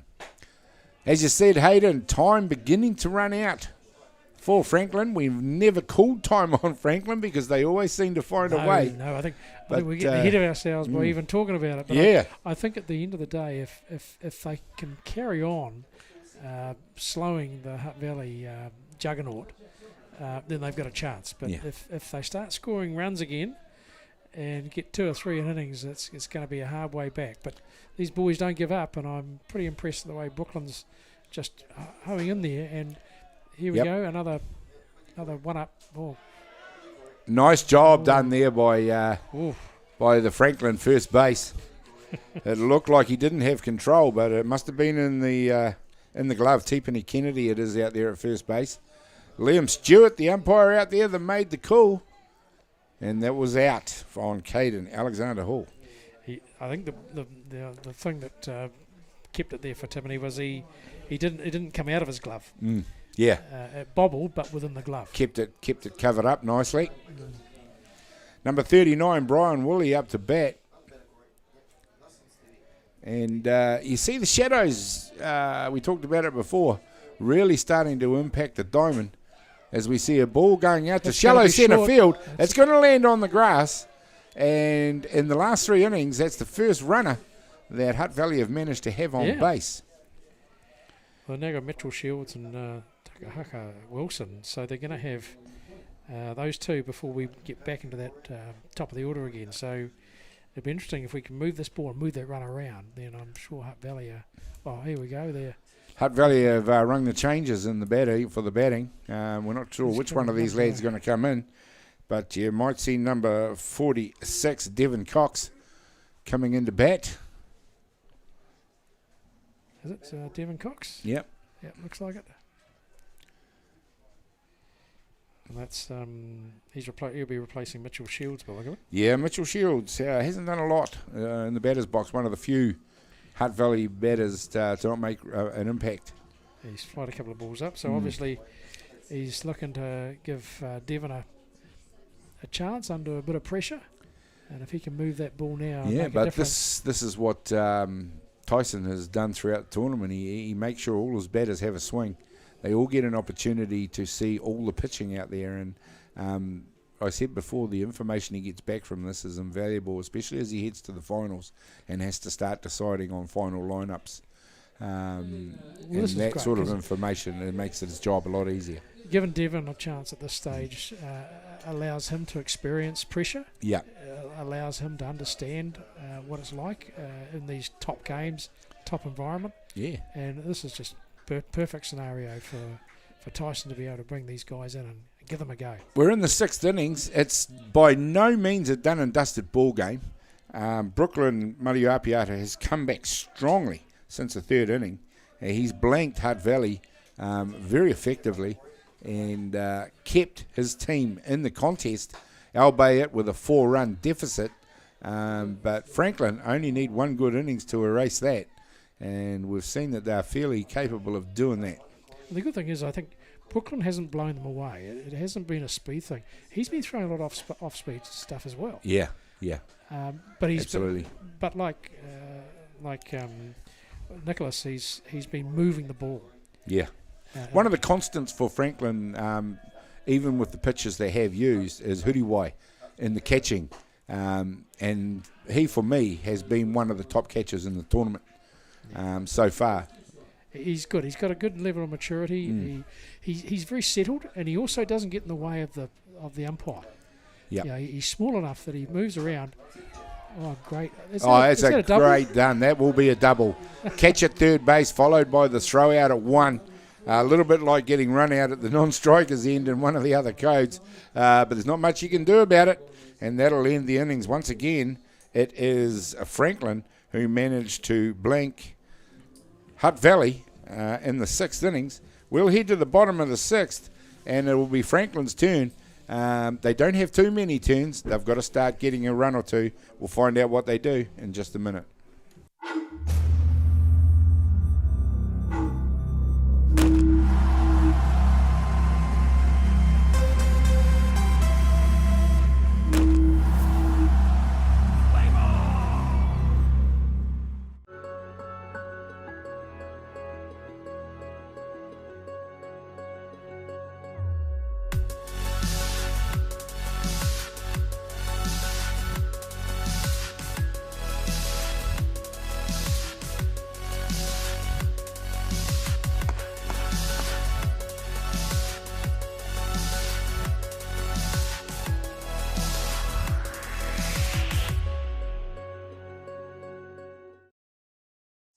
Your team lose again, bro? I've never seen a ball bounce like that before. The weekends for calls. Make yours at tab.co.nz.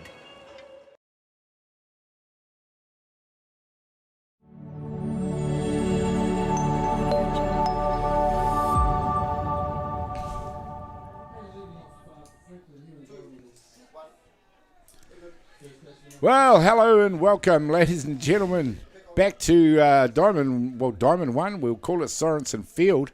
The Sorensen family have earned the right to have the number 1 diamond at Fraser Park. Dave Sorensen, of course, one of the legends. Mark Sorensen, of course, one of the legends. I think you've got to mention Maureen. And Maureen Sorensen, of course, an absolute legend. Don't let me forget. So there we go, Sorensen Field, and that's the reason why it's called that. Not that I had to explain it to the softball community. Oh, and that's a fine piece of catching out there on the fence. You actually saw the glove sneak over this side of the fence from our commentary position. You could see it. He reached out and caught it, and that was a great piece of fielding. It's a crucial out. It just shows you keep going.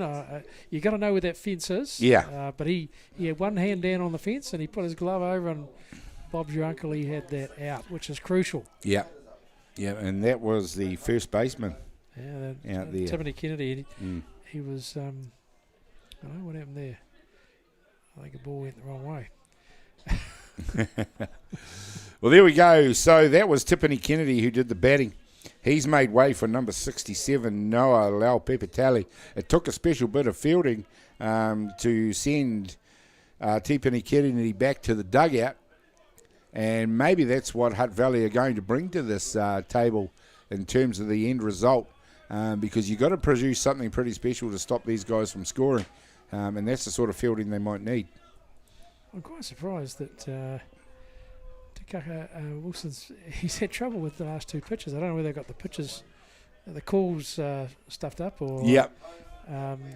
They may have changed them between, and that quite often happens when you get so many innings and you think that the other team is starting to work on what your signals are. Yep.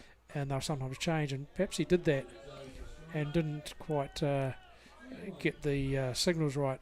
Perhaps like baseball where they have caps. Normally, yeah, you do. You see it, and now they're coming out to make sure they're on the same page. I was just about to say, normally you see the pitcher and catcher come together if they're not quite understanding each other. So that's exactly what's happened. Well, that's appeared. That's the third pitch where they've there's been some misunderstanding between the two of them. I suspect they've probably gone to using their another signal base, and they're just getting it back into tune so that they're both on the same page. Because there's nothing worse than calling for a rise and getting a drop, or vice versa. Yeah.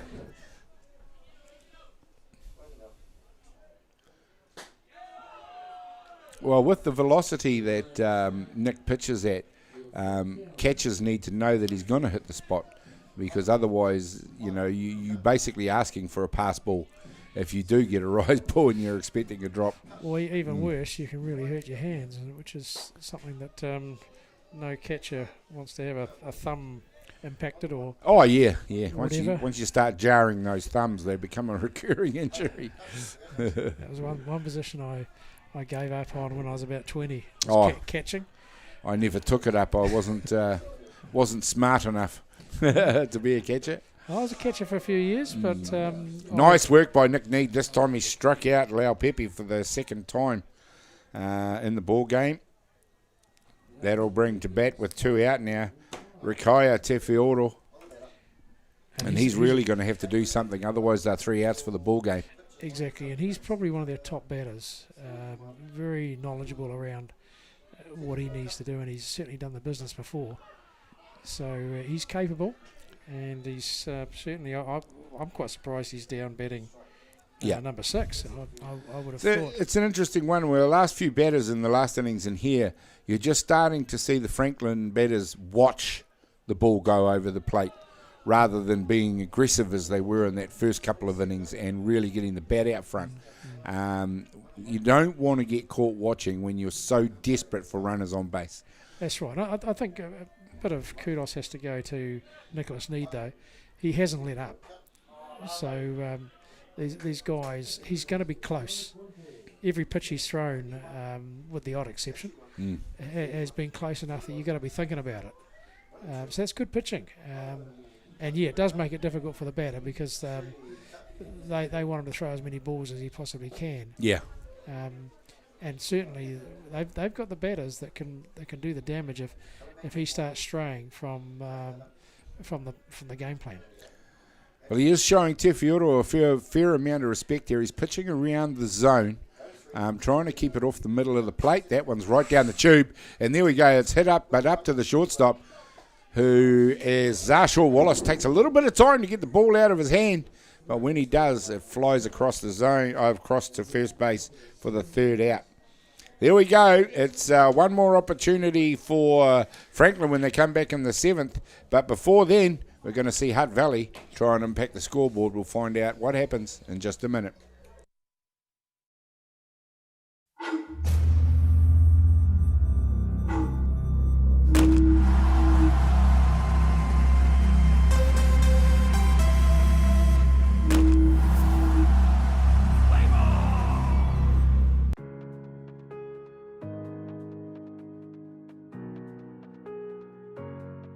Hi, I'm Les Kendall, CEO of Temperzone.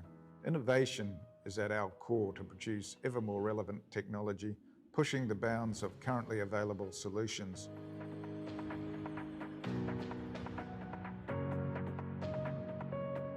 Temperzone has embarked on our own decarbonising and sustainability journey, reducing our impact on the environment and the way we operate at all levels, and transitioning into a more sustainable and efficient organisation. Our products and services can assist others to make the transition.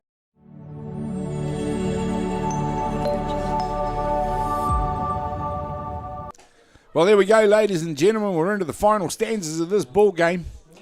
Franklin will get another bat, but we're in the top of the 7th innings, and it's Hutt Valley who still enjoy this lead that they've had since the second innings. 7 runs to 3 over a very gallant and brave Franklin. But it looks like in this occasion, Hayden, that Hutt Valley may just have the goods to go the whole 7 innings. Well, I wouldn't write them off totally because Franklin have won 2 games 8-7 against Auckland and Wellington, so that score seems to be their preferred scenario. So perhaps it's too early, but I sense I sense that Hutt Valley aren't going to give away 4 runs. Yeah. Well, we just sort of thought it might be an interesting exercise to have someone run over to Tyson Byrne and say, hey, mate, you're setting yourself up for an 8-7 ball game. We know that's what Franklin likes, but I'm not sure if he'll appreciate it. But no, I think this is an entirely different outfit in terms of the ability to close out the game. Good pitch. Nice pitch. Brooklyn Mario Apiata has been very impressive since the 3rd innings. Strikes out Taikaha Wilson. So he's kept on going, even when he hit that low patch in the first innings. There's no, he got his rhythm back, and he's been quite consistent since the 3rd innings. So take my hat off to him. He's done well. Well, as good as Hutt Valley have been throughout that top 5 of their order, Zarshaw Wallace, I've commented, has been one of the more consistent lead-off hitters. Actually hasn't done much in this ball game, so he may be overdue. Yeah. Overdue for a hit, but certainly throughout the tournament he has been Mr. Consistency in terms of his ability to get on base, which is exactly what you want from your lead-off hitter. And look, most of their top order have been as well, so it's not like he's by himself, but I think at the end of the day, this is all experience for each of them, and putting a bit of pressure on yourself is sometimes a good thing to do. And I'm sure that Tyson will be sitting back there saying, "We need more. Yeah, we need more runs." So putting that pressure on the top of the order is what they probably need, because they're going to get it in the next game and the game after that. Yeah, well, none of the games are going to get easier as we head towards tomorrow's grand final, whoever that may be. You do need to maintain your standards and keep your consistency. Consistency is key in a 4-day tournament. If you can finish it as strong as you start it, and if that start was a good one, then chances are you're going to be there or thereabouts. And there we go. Zarshaw Wallace has lined one out to right field, but it's gone straight down the throat of Jamie Joseph out there, and he has made that catch look rather easy, looking into what is now a very bright sun. Yeah, exactly. No, these boys are really adapting well. It's not easy playing in the sunlight. When you start looking in certain directions, you just got to change your angle of the catch so you're not looking straight at the sun. And these boys are adapting really well. Well, the time that we're coming into this ball game now at 6:30. Bearing in mind that the last game of the day was supposed to start at 5 o'clock. Yeah. Exactly. It's an interesting one. We probably need to remind you, ladies and gentlemen, as we see that ball go to shortstop. Fired across, but that's a clean pair of heels, this time showed by Thompson Tukapua, and he's got himself on base with George McCarroll, Mr. Consistency as himself, coming up to bat. Well, he's already hit one out, so I don't think it's unimaginable to suggest that could happen again. It was a long fly ball that got caught, very well caught in centre field last time that George hit. And, of course, he's not having any problem getting contact with the ball. No, he's moves the ball every time. There's hardly an occasion where I see George swinging and missing, which bodes well for the ball is going to go somewhere. This time he's hit it hard and deep into centre field, and this time it's cleared the head of the centre fielder out there. It hasn't gone over the fence, but George has helped himself to a sliding triple, but also scores the run. Tukapua Thompson comes in from second. And there we go. We finally break that 7-run hoodoo. It's Hutt Valley, who now have 8. Hutt Valley have 8. Now, that hasn't happened before. So now Franklin have given 8 runs. Yeah. That might be the difference. Well, you talk about the difference, and you talk about a scoreline now of 8-3. It looks comfortable. Auckland going into the bottom of top of their 7th innings against Franklin was 7-1, and they lost. So I would say no one's going to be wanting to leave George on third base. No. So they want that one as well, so that they've got. That's a hungry team. We want more. Exactly. You're not going to give it away and say, I'll just have a lazy swing at the ball. We want this runner scored. So it's 2 down. So Lennox wants to hit this hard and flat. He hits one now. He dropped the shoulder on that, so he is trying to hit it to right field. I think it's great when these guys are actually doing that. They're sort of saying they want to be left or right or whatever. And I think in these conditions, I would say you probably want to be as adaptable as that. And I certainly go the left fielder. I wouldn't like to be fielding a high fly ball out that way. Mm-hmm. This time he's hit it hard. It's third base that bobbles it, puts it down in front of him. It's going to be close. Got him. They got him at first base. So there we go. Hutt Valley, they score a run here in the top of the 7th inning to take them into the lead now by 8-3 over Franklin. And now Franklin may have an insurmountable mountain in front of them, and it's green and gold. We'll see what happens in just a minute.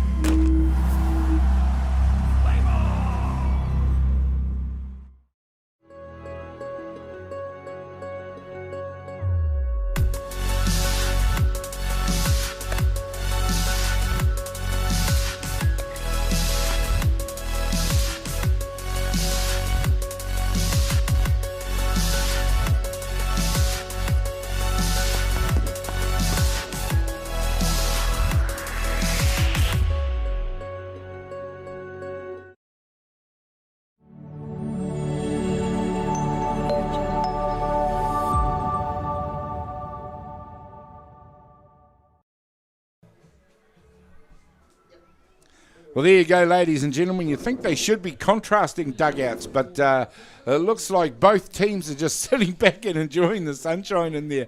But it's Hutt Valley who should be enjoying it a little bit more than Franklin, because they lead this ball game by 8-3. In the final stanza now, it's all or nothing. We're in the bottom of the 7th innings. Hutt Valley comfortably ahead. And Franklin, we know, can make comebacks, but maybe this mountain might be a little bit too steep to climb. Well, they've certainly been here plenty of times, and they've come back and they've fought hard. But the one thing I would say is Nicholas Need has really been consistent. Mm-hmm. And unless he ends up losing that consistency and sort of going backwards, I just can't see that they can take 4 runs off him. Well, you can see the difference. I mean, the 2 runs for Franklin came in the first innings, and they were the first 2 hitters that crossed the plate, Richard Terudi and Jamie Joseph. An interesting fact that since then, Nick Need's had 9 strikeouts, but he's also had 3 walks. We talked that he hasn't been perfect, but 9 strikeouts and 3 walks. The strikeouts, if you highlight those, emphasise his dominance. Well, I count 4 walks, but he had 2 in the first innings. Oh, yeah, I might have missed one. Yeah, there's two in the first innings. And the other 2, I think, as blemishes, they're not in the 3rd and the 5th. But I think he overall he's been so consistent, and he's come back, and he's now flourishing. And I would, and with us being at the bottom of the order, Brooklyn, he can hit a hard ball, but with this level of pitching, I think he's going to struggle. And then we've got the bottom of the order who moved the ball last time, but I don't know whether we've got anyone in the list that's coming up now that's going to dominate here. So good luck to Franklin, but I just can't see how they're going to pull this out with this consistency of pitching. Yeah. Now I want Brooklyn to prove me wrong. Yeah, he's definitely picked that change up. He had a good swing at it, followed it all the way to the deck, fouled it off. Yeah, that's good. I want to see a battle. I don't want to see 3 Ks to finish the game. Yeah. I'd love to see a hit and something happen. And there we go. There's 2 Ks. We say sometimes when you don't want to see it, it's exactly what you do see. But I think the body language tells the story for Franklin as well. I think they've the heads down a little bit and not quite as up as they were on some of those earlier games. Well, one thing I'd say, this number 9 batter, Oakley, he's moved the ball each time, so I hope he does that again and at least put some pressure on. I think the one thing about strikeouts, it's from an ex-pitcher, I'm always enthused by them, but I think from a spectator perspective, you want to see people moving the ball. Starting out with that change-up that just got down and dirty on that first pitch, I mean, come on, that just it was there in the eye line and then it just disappeared. Exactly. He's starting to get a degree of confidence with that pitch now. He's got no fear. And that's what happens after 7 innings of seeing these guys. So, well, yeah, that and obviously pitching to a decent sort of a deficit. And there we go. Finishes with the trademark change-up. And we said we didn't want to see 3 strikeouts in a row. Well, that's exactly what we got. So we made it 10, 11, and 12 for the match, which is exceedingly good. Congratulations to Hutt Valley on such a complete performance. Hayden, how did you see it? Oh, look, I think Hutt Valley really, they were they were always 4 runs ahead throughout the game, and I think they were always in a safe position. Yeah. Although the thing I would say with all that, and these Franklin have shown that 4 runs is not enough, but on this occasion I think the difference was Nicholas, quite frankly. His pitching just grew and grew, and he ended up containing the Franklin batters. But hey, you can have one game and you bounce back, and I think these boys will bounce back. So, well, Franklin by no means out of it, absolutely. And Hutt Valley, they ended up making no race of it in the end, winning the game by 8 runs to 3. Doesn't tell the story of how good Franklin have been throughout this tournament, and I'm sure they will bounce back. However, Hutt Valley march on, as so to speak, and they're looking very good and very complete as a unit. Hayden, I'll just ask you one more question. Who was the single standout for you for the ball game? Give us a player of the match. Well, I hate to go down to one guy, but I'd go to Nicholas. If not Nicholas, then I do have to, I suppose, go to George McCarroll as well. From a batting perspective, George, and from a pitching perspective, Nicholas Need with my 2 standouts. Well, there you go. For that game. You absolutely heard it there. George McCarroll and Nicholas Need, the standouts for Hutt Valley in this win. And a beautiful day. We're not quite finished. I do believe there will be another game. It was due to start an hour and a half ago, but we are running a little bit behind schedule thanks to some long games. The competitions have been very tight. But congratulations to Hutt Valley. They go on here at Sorensen Field at Fraser Ballpark in the middle of the Hutt Valley. And we will say goodbye, but don't go anywhere because there's another game to come. And it is still a beautiful day for softball. So goodbye for now, and we'll see you.